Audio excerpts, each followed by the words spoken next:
back to the Sparks by Ignium podcast. I'm Phil Rose, your host, and today I'm delighted to be joined by a fellow coach.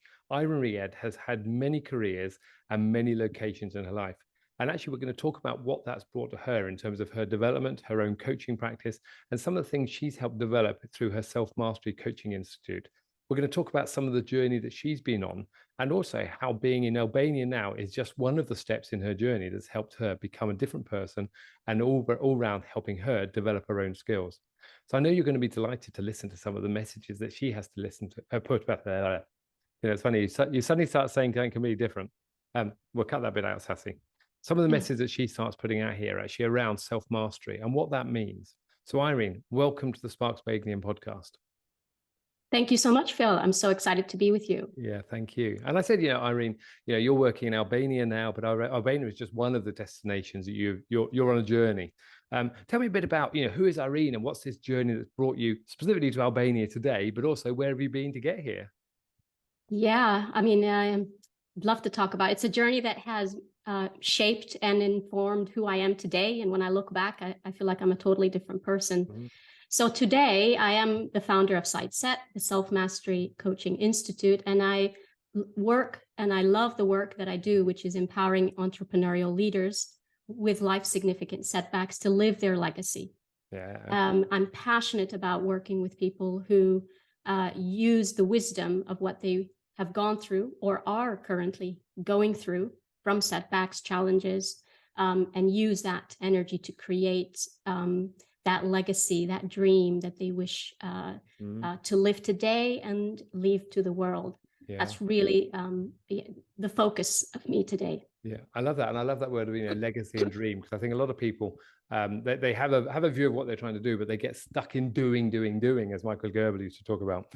And actually, when you get stuck in doing, you don't have time to raise yourself above to the next level. So tell me about that word legacy. What does that mean to you? To me, it's like the gift that you have within that you bring to the world. Okay. I know it has different meanings, and it's usually attributed to people after they pass away or what they leave behind. And it made me think, why do we just use this concept when we are not here anymore? Why not live it, breathe it, cultivate it, and be proud that your life, my life, the lived experiences actually bring a lot of gifts to people today. I think that's really powerful, isn't it? And that word legacy, I worked with a wonderful coach back in 2015 who sadly passed away. But he always said that he was given his second chance to live after his first heart attack. And that second stage of life for him, which is rebirth in his words, was all about legacy. He was looking to give back. And unfortunately, he passed away all too young. But actually, from his perspective, he managed to create a legacy, because we all still talk about him in coaching world as somebody who actually just brought something and actually helped develop lots of other coaches. And that was his legacy. So tell me about your journey to coaching, because obviously you've not been, like most of us, you've not been a coach all the way through your life. So how have you got to where you are today? Yeah, in university, I was thinking I was going to be a marketeer. So I studied marketing. And then graduated from marketing. I found myself in the very first job. I seem to have attracted it through my energy of maybe teaching or training. I worked in the hotel industry for 6 years. Wow. Using marketing, but it was at that time called quality assurance and training. So it was kind of looking at the quality of how people show up at the workplace, and it included training. And it started from there. And so that word training, wasn't it? Because I started coaching back in 2008, but actually my first coach I was discovered back in 1997. But a lot of people didn't talk about coaching way back. So what was it that made you find that link from training to coaching? Because obviously training is one thing, but coaching is another thing. How did you make that leap between the two? Absolutely. So that was what I just described was in 2000. Okay. And then it was after those 6 years of the hotel industry, I was kind of looking for that next step. Yeah. And I realized towards that end of my journey in the hotel industry that my engagement that really transformed or helped really inspire people had to do more with these conversations. Okay. So it wasn't really in the training room where I had a structured kind of agenda. Yeah. It was after or before.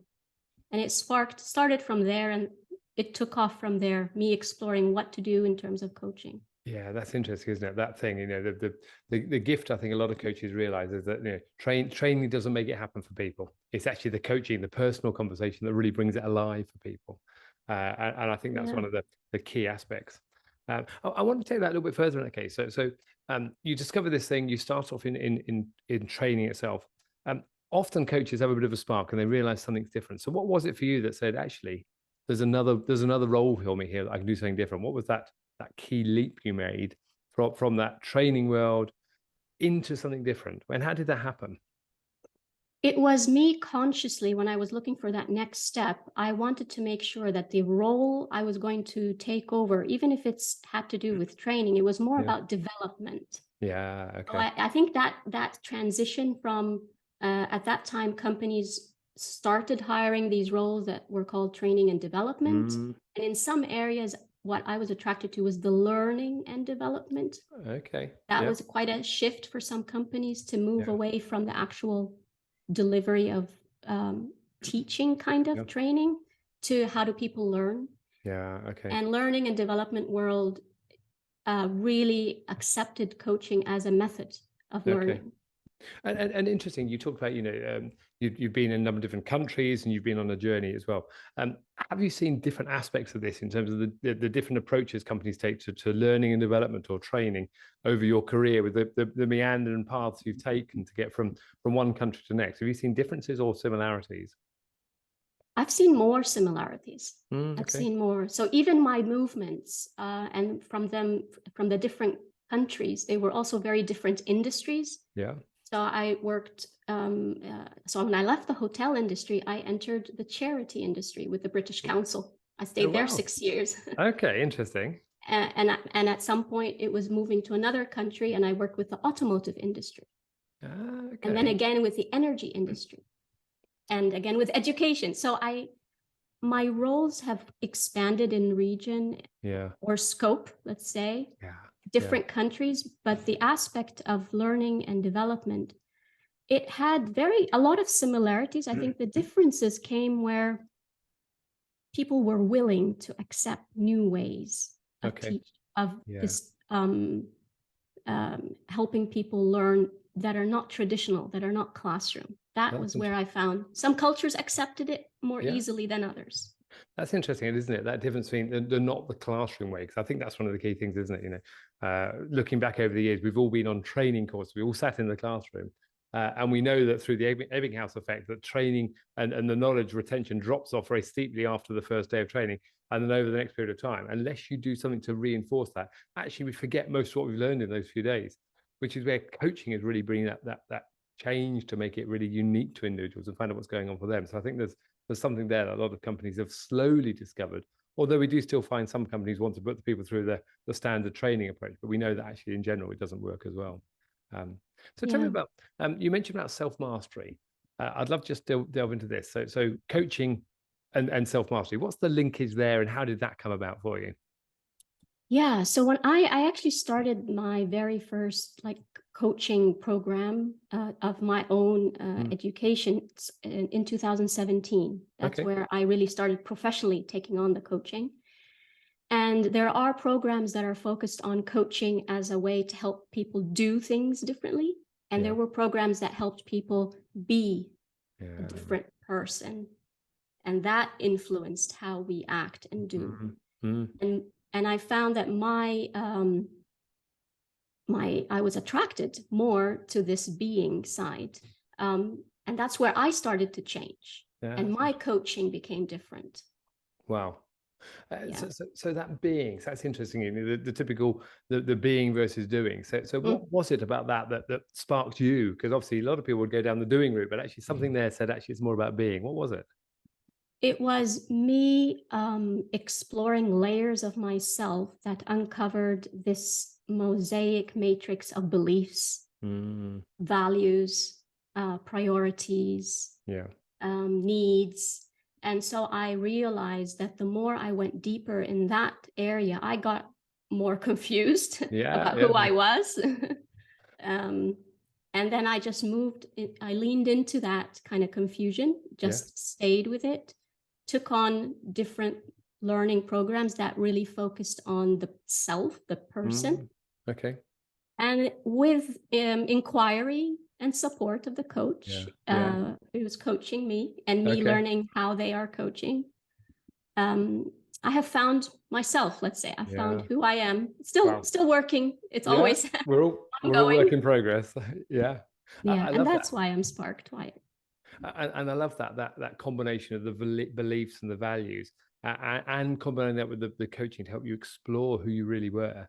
Now you've used that word mosaic a number of times. So tell me what that means, because obviously this is something which I think is fascinating in terms of this mosaic coaching you've created. What does the mosaic mean? And can you go into more depth? Have you talked a bit about it, but tell me more about mosaic itself. Then we want to come back to some things around self-mastery. Yeah. So mosaic is both a metaphor that I have founded some of my models on, and it's also an acronym of a framework of coaching that in SightSet we use. Okay. So as a metaphor, the mosaic, let's say paintings, artwork, anything that looks mosaic, or you call it a mosaic, is usually a mix of pieces. They could be colored or black and white, but they're usually a mix of different pieces, different fabric, different material. And the differences make it beautiful, and the differences make it complete. Love it. Love it. So the idea, because this is where I initially struggled as I was learning about myself, how come this piece of me doesn't fit with that piece of me? I mean, the Egyptian culture, the Saudi culture, the UK culture, now Albanian culture. So that questioning of how I'm absorbing these parts of me caused me an inner kind of conflict sometimes, or questioning. So that metaphor is appreciating the beauty of mosaicness in oneself. Yeah, I love that. And I love that metaphor there, as you said, the Egyptian, the Saudi Arabian, the Albanian, the British, all that combination coming together. And it's like that, as you say, the mosaic with the beautiful colors coming through, but it's the combination of all of those that makes the whole. Individually, it's just one piece. But actually, it's bringing it all together is the bit that you're saying that really makes the difference. Yes, and accepting it, and working with it, and being proud of it. I mean, there's a lot you could do with that. Just by noticing is the first step. And then how do you integrate it all? So it's interesting, isn't it? So you said mosaic is an acronym. So tell me about the mosaic. Where do we start? Do we start at the C or the M? Where do we go in terms of finding out about mosaic itself? Yeah, we'll start with the order of the letters, but they don't necessarily have to be the start of the word. So even when we put them together, they don't have to be a straight line. But the M is for your mind. We work a lot with the mind, the psyche. The O is the body, your main body. The O in the body. The S is your soul. So that's why our work is always mind, body, soul integrated. And what we do with them is say we align them. That's the A. We make sure they're integrated. And that it completes this higher consciousness, the C. And that's the key bit that you come back to, isn't it? So actually, once you get the integration together, it's that higher consciousness that brings it together. Yes. So effectively, mind, body, soul, alignment, integration, and consciousness at the top end, or bottom end, whichever way you want to look at it in that case. It's interesting, isn't it? Because actually you could see it running upwards or downwards. Absolutely. Absolutely. And the framework that I use in SightSet is called mosaic being. So we use that as the framework of how you interact with your own self to really perform, run your business, achieve your legacy, or live your legacy. It is all of anything you want to do. You're able to use this framework to really check in with yourself. What's happening? And it comes back to that word legacy again, doesn't it? Because you mentioned legacy a number of times, and we talked about that legacy. It's the true being. And I think that's the interesting bit, isn't it? That differentiation between the typical training in the past, but something you've created there, which is around helping people really get in touch with themselves. And you said it's the combination of mind, body, and soul. It's that integration of the three that brings it alive for you in that case. Yes. So Yes. what drove you to need, I use the word need in the right way, what drove you to need to create this for yourself? So good question. Yeah. I mean, when I left the corporate world and I decided, okay, coaching is what I want to do full time, 24/7. Okay. That was in 2020, end of 2020. I looked at, okay, my past experience, all this coaching models that I use or that I know, and the ongoing interest of what it is that I want to do. And I found that there were lots of models that gave me value, but I couldn't find a coaching model that helped me connect mind, body, soul, and help me connect them in a way that they're aligned and integrated. Yeah, okay, that's And that, and also that speak to me on a with consciousness, because one of the legacy I would love to, or I am living and love to leave, is to bring higher consciousness into the corporate world. Yeah, that's interesting. Now that's a fascinating thing as well, isn't it? That higher consciousness into the corporate world. Some people get that. Some people have gone straight over the head to try to understand it. So we might need to just touch it. What does higher consciousness mean? Then we'll carry back onto the conversation about why you need to define the mind, body, and soul model. Tell me about higher consciousness, then we'll come back. So higher consciousness, it's described in different ways. Okay. The way I explain it is the higher relationship and connection to self, to yourself. And if we look at the organization in the corporate world as a human being, it has a soul. There's an organizational soul. There's a corporate soul. There's this, you feel the energy when you go into organization. It has a soul. So when we talk about higher consciousness in the corporate world, is the collective of the people working there are in touch with their pure self, and they're working with that soul energy of that corporation. They're aware of it. They're in touch. It's not just behavior and results driven. And actually, in some ways, that links back to your alignment and integration, because actually, to get that higher consciousness, you've got to have the collective, but actually, it's the alignment of everybody and the integration of them as well. So I see the number of pieces coming together there, actually, in that case. Absolutely. So that's higher consciousness in business, and I think a lot of people shy away from that. And if I went back 10 years ago, if you talk about higher consciousness in business, there were just a few people talking about it. If I went back 20 or 30 years, hardly anyone was talking about it. So fast forward 20, 30 years, the world has moved on. We talk more about purpose. We talk about consciousness. Part of the Sparks by Ignium podcast is about bringing purpose to businesses. And what we do in Ignium is about bringing purpose, helping people really connect back to that thing. But what I'm hearing you doing there is actually you went about it from the point of view of helping yourself find out what's that integration of mind, body, and soul to build that so you can develop your own consciousness at a different level. And that was the birth of the mosaic model effectively for you. Absolutely. And when you say rebirth and birth a lot, and I love that because I tend to say renewal, same thing. Because I think as human beings, we need to always check in and see, how do we want to renew our life? Love that. And not shy away that we are a new person. There's something spiritual about that in just the way you say that as well, isn't there? And again, from a business perspective, a lot of people shy away when you use the word spiritual, but what is it about that renewal for you? What's driven that for you directly? Because that's, we coach from the heart, and I have a phrase in coaching that we're only willing to go as far with our client as we're willing to go as far with ourselves. So actually, we've got to work on ourselves first to be able to bring that consciousness. So for you, what was that renewal for you? So two things come to my mind right now is my significant life setback. So I had, like everybody, they do have one or more. So my life significant setback was something that started asking me questions. Why has this happened to me? Or how come this happened to me? Or let me look at what has happened to me. How has that changed me today? And how did I let that happen? All these questions. That was maybe the spark, the catalyst.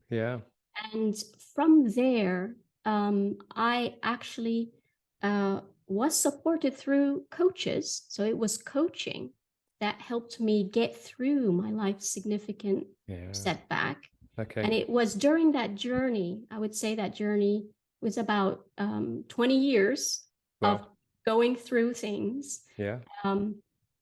I started creating a new identity of who I was. Or who I am. Yeah. That's interesting, isn't it? So it's gone from a renewal to a new identity. And obviously there's a journey that's got you to that specific place.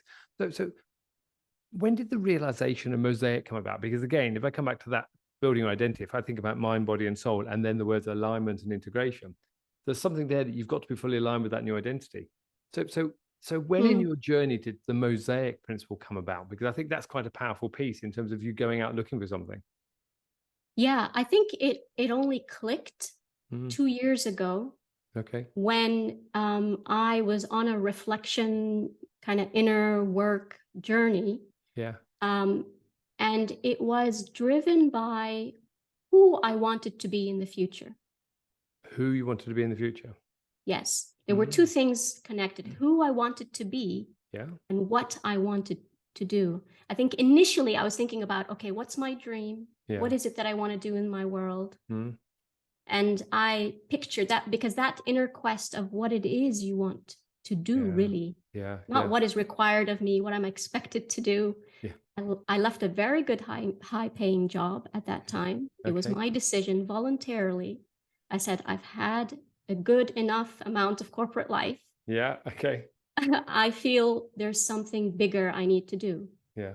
And going through an exercise, and it's part of some of the work I do with my people who join me on coaching, is that we look at, so what is that big dream? What is it you really, really want to do? If there's no restrictions, if there are, all the resources are available, because our brain puts all these barriers and limitations immediately. Yeah, I agree. That's interesting, isn't it? So you're helping people look at what they really want to be without the limitations, removing those. And I think what you said there is you didn't use the word "I've had enough of corporate life." You've had enough at that point in time of the corporate life. So it's interesting, the differentiation there. Yeah, because I'd love to still serve the corporate world. That's where I lived the past, let's say, 20 years of my life. So I really connect deeply to people who are in the corporate world. And what if you think about the journey you've been on, that renewal, what's been the biggest shift you've had to make to enable you to move forwards? The biggest shift is accepting my fears. Oh, okay. Yeah. Accepting them in the sense I don't need to change them. Yeah. I don't need to fight them. I don't need to run away from them. Yeah. I invite them in, have them sit next to me. Yeah. And we walk together. That's the most, I say, for me, was and is my work. Like seeing the fear, bringing it right next to me, and we walk together. That's interesting. And now it's easy to say that, but we all know it's difficult to do. So without telling us what your fears are, what process did you go through to help you do that? Because that's a really powerful thing. And I think a lot of people can really benefit from that to help them get to that next stage. So I put together a renewal process. Okay. Again, renewal is an acronym here in that sense. I've got the pen again. Let me write that one down as well. All right. And it's based on the mosaic kind of framework. So it includes all mind, body, soul alignment kind of thing. So in that renewal process, the very first thing is the R. You recognize the voice. I recognize what voice is speaking, because we have a lot of voices in our head. Yeah. The E there is I examine my state, my body. What state am I in? Am I calm, anxious? What is that state? The N is, okay, I notice what emotion then. What emotion is running through this body and mind? And then E here, the next one, is about engaging. That's where you come towards it with safety and choice. That's key. Okay, I love that word choice. Might come back to that in a minute. Okay. Yeah. And then once that happens, what it happens by default, there is a W of widening your self-agency. Yeah, so okay. once there's this engagement with safety and choice, there's the widening of this agency that I have within. Okay. And the A afterwards is this allowing of that awareness. You will receive some awareness of you becoming. You are taking on something. So this allowing the receiving of some awareness coming to you. And the L at the end is leading forward from that divine self, or even legacy self. Here I say you lead from that endpoint where you want to go. Wow, that's interesting. So if I'm reading that correctly in that case, just to reiterate that, so recognizing the voice, examine my state at the moment, notice what emotions are coming up, engage and come towards the self, or coming towards with safety and choice, widening my self agency, and allowing that awareness of becoming, and then leading forward to my divine or my legacy. Yes, leading from it. Leading from it. Okay, so that's interesting, isn't it? So do you start with the end in mind, as Stephen Covey would say, by looking at what's that legacy you want to create, or where would you start in that process? Well, that's why the work before I could apply this renewal, understanding what is my dream, what is my big picture, what is my higher self. So when something arises, a trigger comes, a fear shows up, I can be with it, with that higher view of my forward goal. Because if that view is not there, not clear, I will just get bogged down with the story that the voice brings, and the fear will take over rather than me commanding it, because we need to drive to a higher purpose here. That's more important. Yeah. So interesting. It's that view of my forward goal. So it's having something in mind that we're working towards is one of the key bits there. But actually, and allowing the fear to dissipate because you've got that view there of what you're trying to do. Yes. Yeah, I love that. Okay. So you have to go through mosaic to start with to get there. You have to go through that process of understanding your mind to start with, understanding the body, understanding the self and the soul as a key step to work through this renewal process. Absolutely. Knowing how the mind works. And here, my work is a mix of Jungian psychology in terms of how the mind works there, and also the neuroscience of recovery.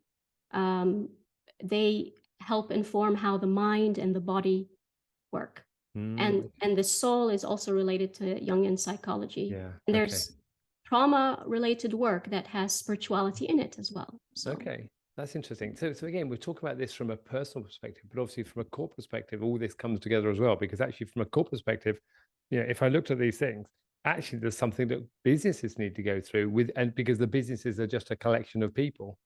So the people within the business need to go through a process to enable them to progress forwards to something, which is potentially that word legacy. Absolutely. I mean, I think every business, usually the founders and the people who set it up had a big dream. It came from that creative spark, big dream that they have. And then as more people join the business, you've got a bigger mosaic that needs to integrate. Okay, I like that. That's interesting. And the work has to accumulate all the collective consciousness of the individuals, as you mentioned. You can't just work on one person and expect the whole organization to change. So that collective consciousness becomes really key to this in that case, which links into that same bit of mosaic, look about the higher consciousness that comes out of this and enabling you to get to that level. Yes. So there's lots of models you've created here, and it's really interesting. When I hear people like you talk about this sense that, you went out into the world, you couldn't find what you're looking for. So you created something to enable you to go on that journey. And then you've realized there's power in that in its own right. And actually, if you've had to go through it, someone else might want to go through it as well. So where did that step come from? Because obviously, you created to start with, you went through a journey. When did you first realize this had something that you could actually help others with as well? It was at the time when it was in my first year of creating the business. Okay. So the decision to create the business, I knew I wanted to have a bigger impact. It wasn't really as clear as I'm talking about it today, Yeah, 2 years later. Yeah. Never is. Never is. I just knew that I wanted to serve on a bigger like platform. There was something in me that I again took a leap of faith, or took some kind of bold step, I would say, because I didn't have all the pieces making sense. Yeah. And then when I was reflecting on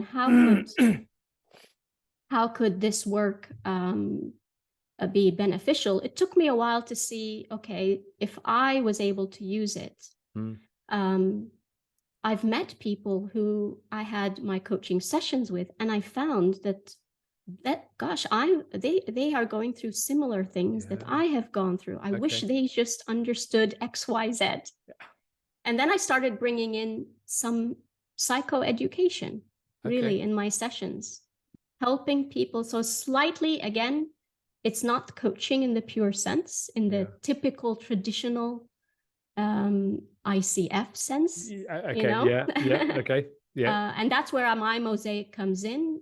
I bring in different modalities. So I believe psychoeducation is extremely important, whether it is done in the actual coaching session or after.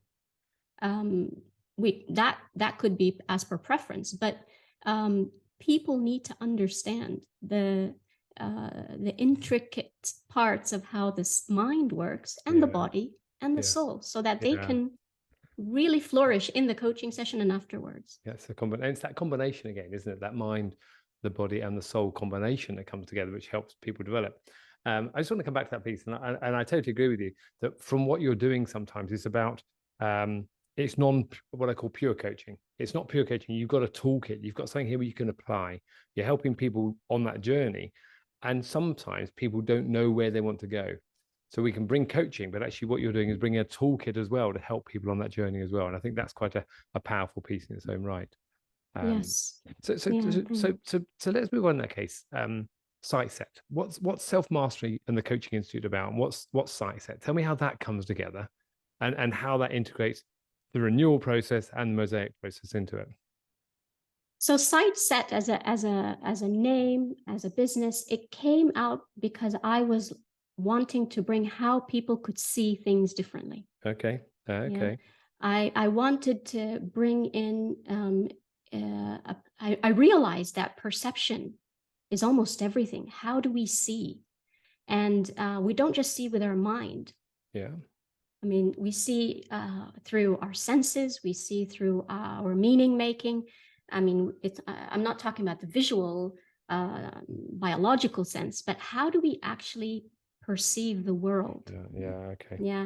And from there, I mean, I know set is not the SET grammar thing, and this is about coaching that empowers transformation, CET. So our sight is really essential. How we perceive really changes our world. If we see ourselves inner wise differently, our world reflects back what we see. And that's interesting, isn't it? And just come back to that bit of language. Coaching empowers transformation. Yes. So actually there's something there. If we see ourselves inwardly differently, we can then put something differently outwardly. And I think that's a really powerful tool as well, because often we don't want to express what's in our inner self because we're fearful of what other people might think of us. And therefore we hide behind our mask. And what I hear there is that through the process, you're helping people remove that mask in the first place. And actually you'll see the true self coming out. But you enable people to use the word fears earlier. You're enabling people to shed their fears and stand out there as who they really are.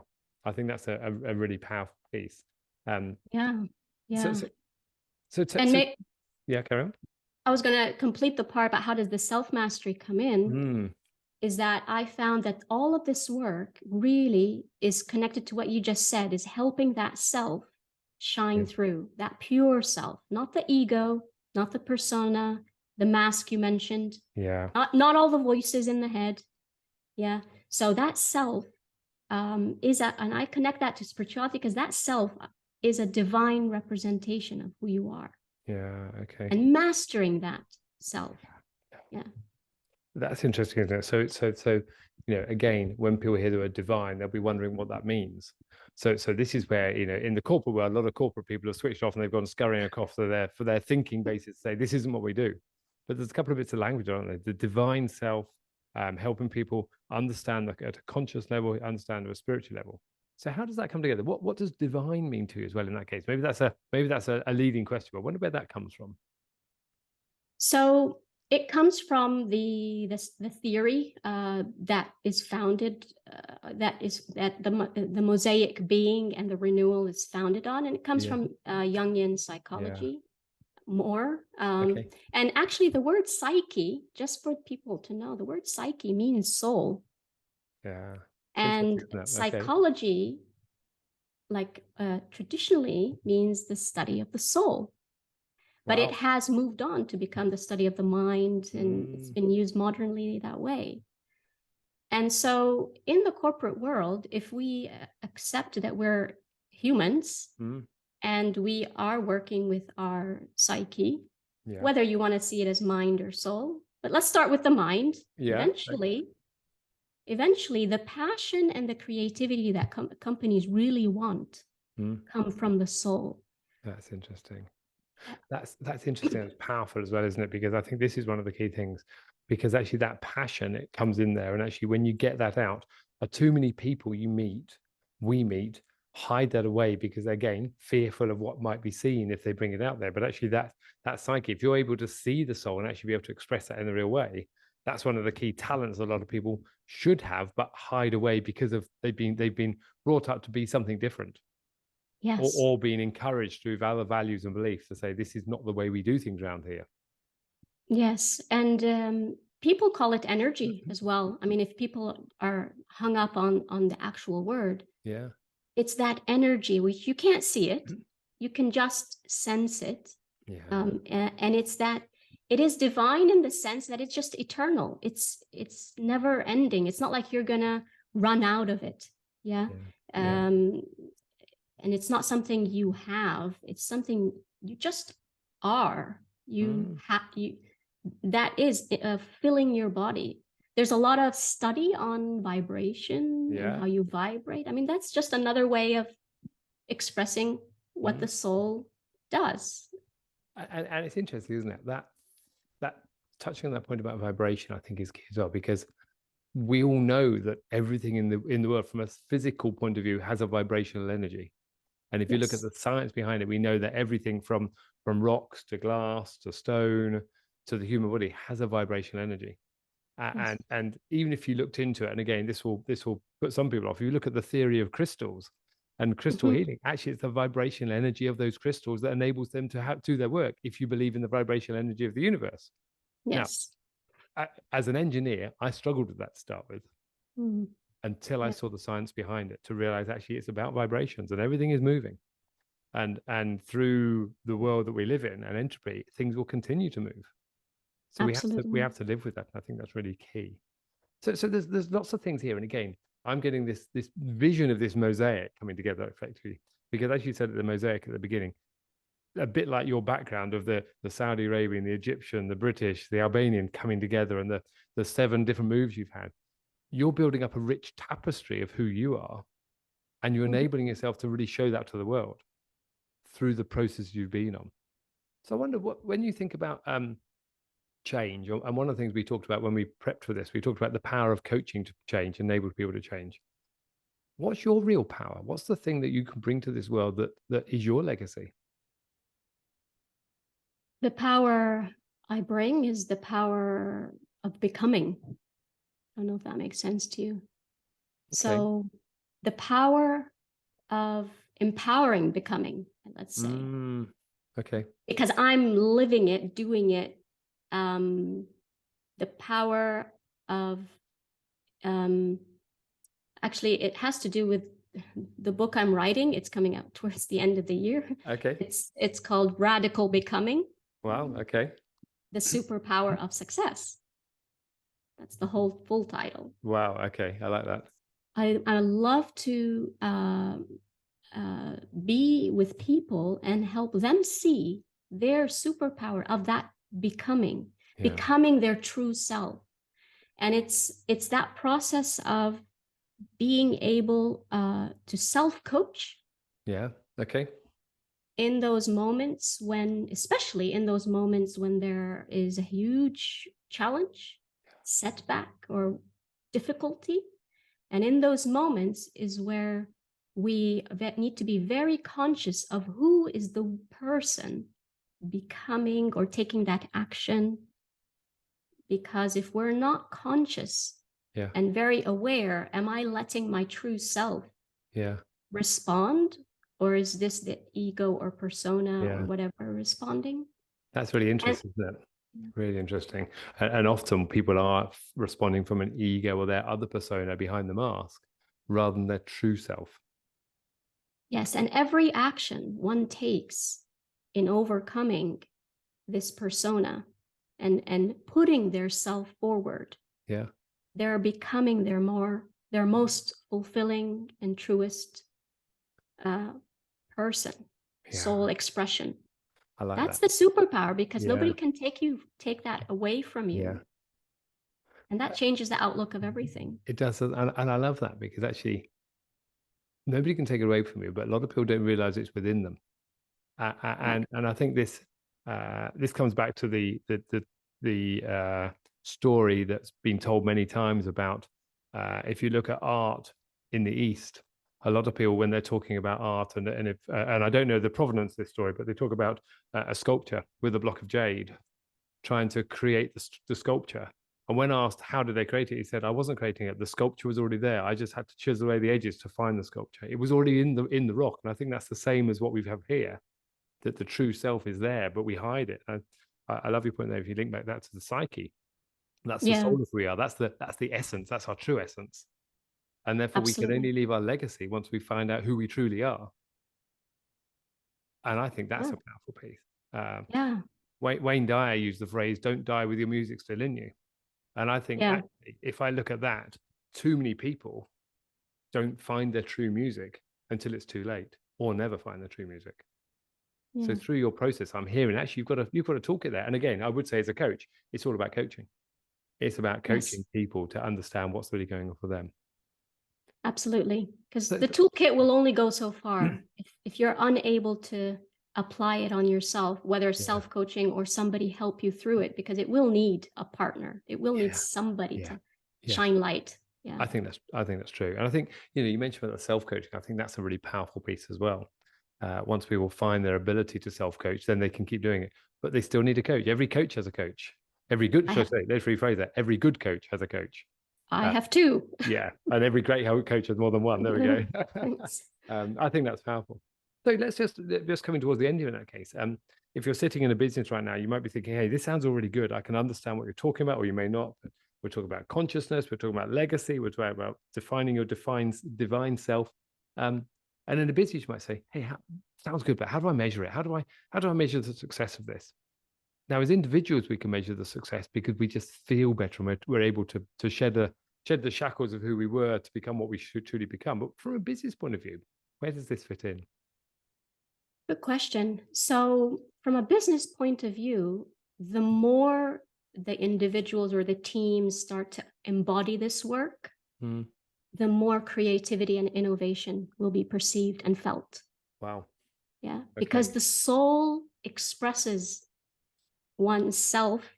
Oneself expresses the soul through creative power. It's a creative energy. So new ideas, new ways of thinking, innovations. Yeah, that's really interesting, isn't it? So creative and innovation. And we know that at the end of the day, that's going to drive performance for any business. Otherwise, you stagnate. So actually, there's a real benefit, and you can link this type of work back to the benefits to a business. Yes, and definitely people who are working on culture, culture growth in a way where culture supports creativity or well-being or coaching. So whatever your culture is supporting, it will infiltrate that, because it's about relationships. And the happier you are in terms of your ability to perform better and be creative, the better relationships amongst teams, and it will all go bottom up, top down. People will have a better, healthy culture. So that's fascinating in terms of, so I'm hearing a number of different things there, right? Just recap on that. And I guess as a coach, I often do this in terms of thinking about even about your mosaic process. You know, you started off with mind, body, and soul, but the key there is the alignment and the integration to reach that higher level of consciousness. So you've got a process there. You're helping people renew themselves. But even we look at that in terms of renewal, there's some key steps, because actually it's about, you used the word engaged. You talked about a widening of self-agency, but actually in a business, if people are doing this, they're able to bring their true selves to the business, their true self to work. So the combination of the two is really powerful. And again, coaching helps bring that out to people. So there's a whole load here, which I think is an amazing process. Just wrapping up, okay, from your perspective, what's been your biggest discovery through this last few years when you've discovered coaching? What's been the biggest discovery you've made? Well, the biggest discovery really is about myself, that I can do anything if I am willing. Yeah. So people think that they're not able. They don't have, can fill in the blanks. I don't have the money. I don't have the time. But you are able. Yeah. You are capable. Yeah. Only if you're willing. And willing here is not just willpower. It's coming out of this passion, this desire to live a more meaningful life, impactful life. And for me, that was the biggest discovery, that my ego for a very long time kept telling me I am not able. I don't have this much money to start a business. I don't have all the people that I need to work with. So I saw all my limitations and barriers very clearly. And for a long time, it stopped me to even begin or to even think. That's powerful. And the key bit there that I think listeners should take away is it's the ego that stopped you. Because often it's like our ego is there just to keep us safe.